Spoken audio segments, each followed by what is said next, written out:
where we don't see any except for in the star card. You're going to get that love out of the work that you put in for yourself. But you don't believe, divine feminines right now don't believe that sitting back and sitting pretty, okay,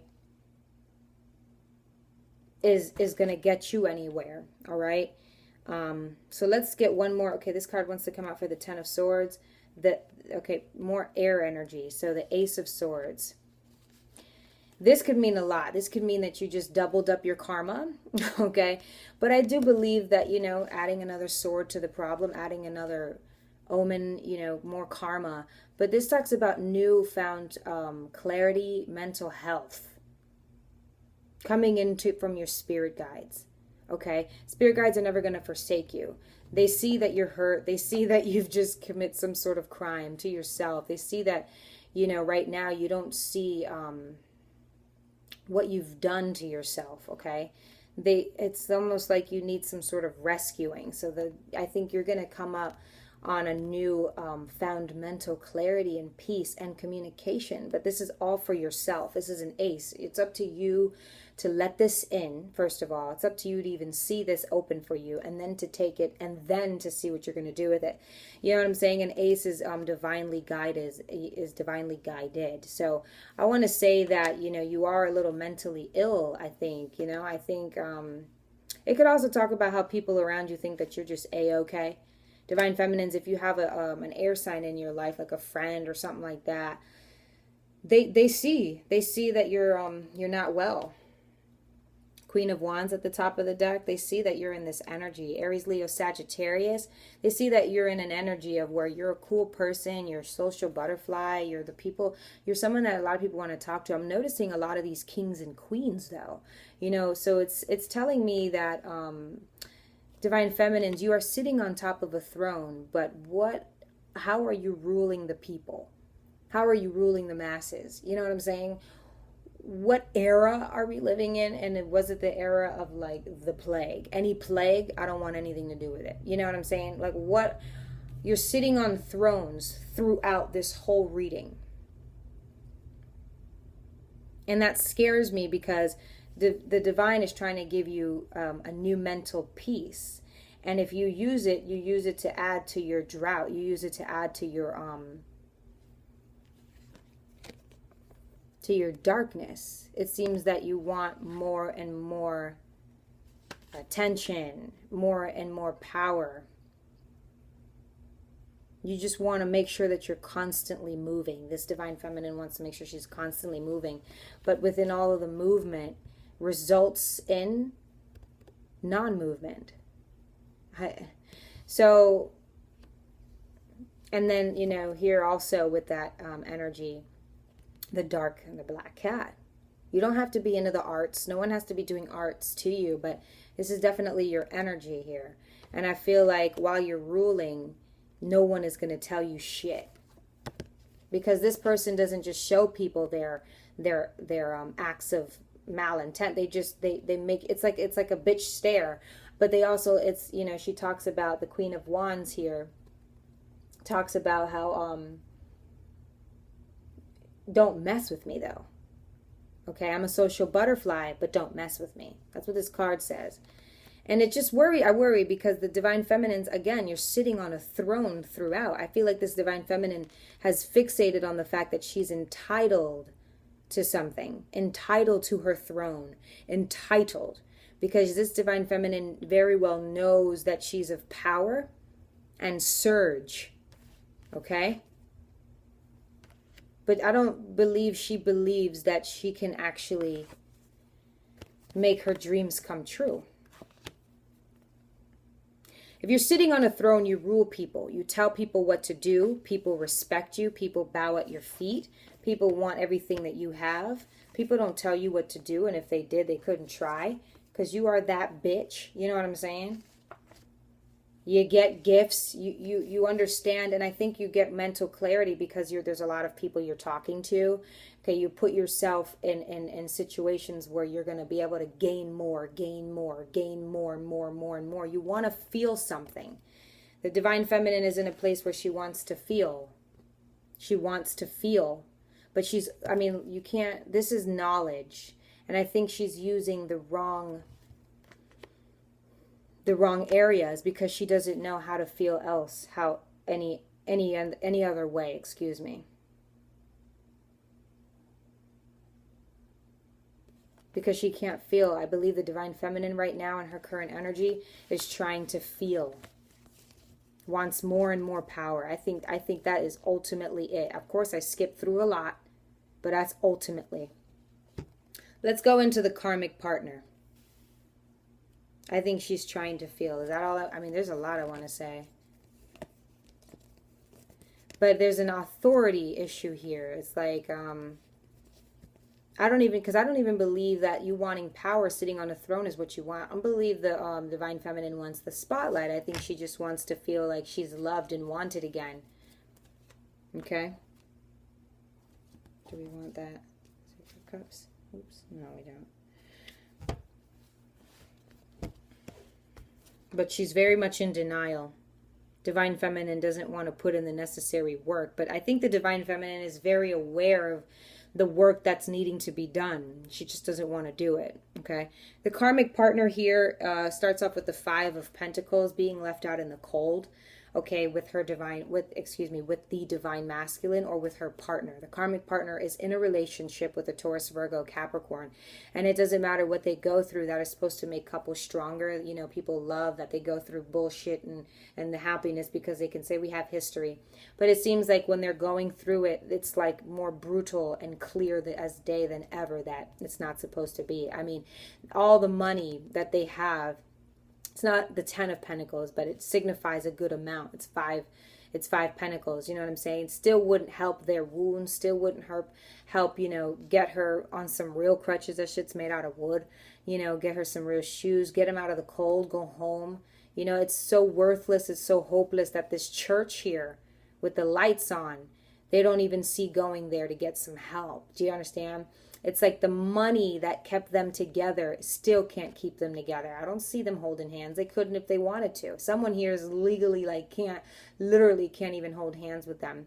They have to hold themselves, you know, to keep warm, and they have to hold themselves to keep on them crutches. Do you understand what I'm saying? A broken leg, a battered head, you know, it's like they're just going through it. They just have to stick together. Ugh, that seems so awful, you know? They literally can't even comfort each other because they can't. They don't know how. You know, then their destiny, their fate is then the 6, Taurus, Virgo, Capricorn, right? Then we have a Gemini, Libra, Aquarius, the 6 of Swords. So it's a Taurus. It's an earth sign leaving an air sign, or vice versa. If you know that that's their signs, they're leaving each other. Okay, but this does talk about kids. So there's kids involved, which could really tell me a lot why they are stick together like that, because they're a family. But if they're not, they have to leave. There's they have to leave. But it even looks like if they don't have any kids, all I can say is that the two people here, the two people there, if there may be like an air sign friend that they have, a mutual that's telling them to leave, that's been telling them to stay even. And it looks like they're going to be leaving some old home. I feel like this karmic who's in the relationship with the earth sign or an air sign are constantly moving, constantly relocating, okay? They're constantly traveling. That's what I want to say. So not necessarily vacation, but they could be those too. But they have the means, you know, and they're always traveling with family. I think they're always, you know, moving in with family and stuff, because even when they leave and they keep going, it's like they always have a destination. It's like whatever they're going through, wherever they're out in the cold and then they're on a canoe, is because that's the journey that they promised each other to make when they feel like they're going to be down and out. This karmic partner and this man are, some of them could really be best friends. But I think whenever the going gets rough, they already know what they got to do. It's like the Joneses. They just have to relocate or something. It's weird. So they relocate together from those rough waters. But the reason why the waters ain't as big as the smoother ones is because they know that they're going to start over. And you just got to understand and wonder why the hell they do that. But, you know, that's the common thing nowadays. Don't ask me why. That's the common thing nowadays, is when you're married, you just stick through it and you make sure you pay the bills. So then we got the Page of Cups offering to this drought, offering to this blizzard storm here, where they don't even look to each other to replenish the relationship. Okay, with the Cancer, Pisces, Scorpio involved with you know, in the middle of this or something is going to keep this divine masculine optimistic about love. Or there's a Cancer, Pisces, Scorpio who's keeping them, the karmic partner and the divine masculine, optimistic about love. So something on the other end of that keeps them optimistic. I'm telling you, every time they go through this, it's like they already know what they're going to go through from one venture to the next. It's almost like some of them do go on vacation and they're just like trying to renew their vows. They don't have sex, they don't fucking love each other, and then they, you know, coming back home, or they're going on like a round trip or something, whatever, a cruise, and then they become optimistic about love again. This isn't something that you may or may not see through. You know, this is just like, it's there though. It went ding in your heart. It went ding in your head. You know what I'm saying? And so it's interesting. All right. I think if they're Gemini, Libra, Aquarius, dealing with Taurus, Virgo, Capricorn, they renewed their vows, or they're going to renew their vows, type of thing. Real talk. Because, you know, that's livestock in your cup. That's optimism in the highest form. Okay, then we have the Hanged Man. So then after that, then they're like, oh, we're cool. And these are like, I like to think of the Hanged Man as like a vegan. If you've ever seen the movie like Zoolander, you know, like Owen Wilson and that little man cave of his with all the like transsexuals and pansexuals and bisexual people, and they're all like with their shirt offs and they're like bra, you know, and they're like vegan, and they do, you know, like bean bags everywhere, hippie type of vibe, you know what I mean? Like that old 70s, and just that whole unawareness of whatever people give a fuck about, and they're very healthy. I just feel like they're so happy-go-lucky like that. Like they have a relationship that is beyond the physical plane. When you're in this energy, I mean, look at his state. He's upside down in a tree, hand behind his head, you know, like one leg tucked behind, smart enough to know that if he needed to get down, he can get down. But the sun is a circumference around his head, and freaking moth, you know. And I hate moths. Oh my gosh. Moth's wings.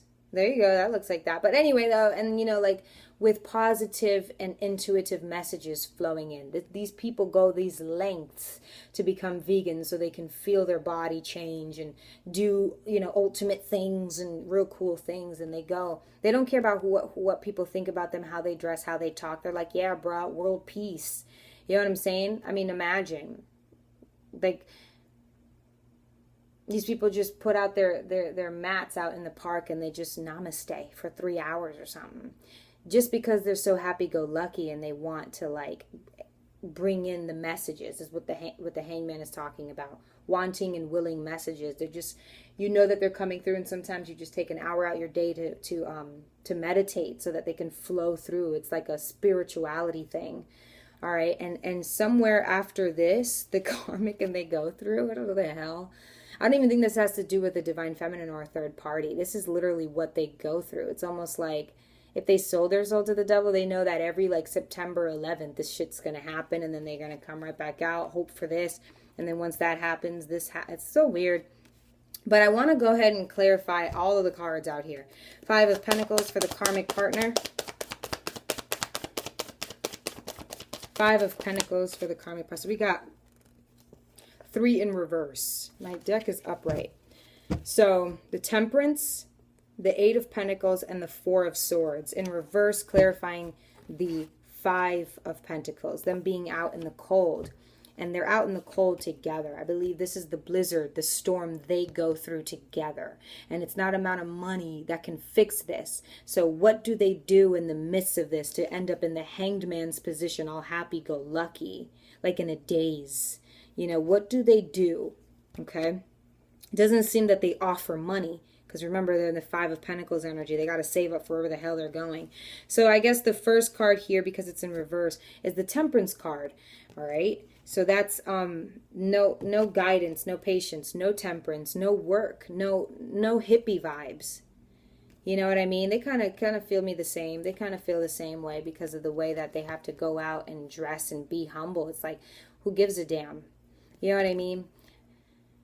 This tells me that there's no hope, okay? There's no path. There's no way to go. They know which way they're going so that they can end up out, you know, at the sunny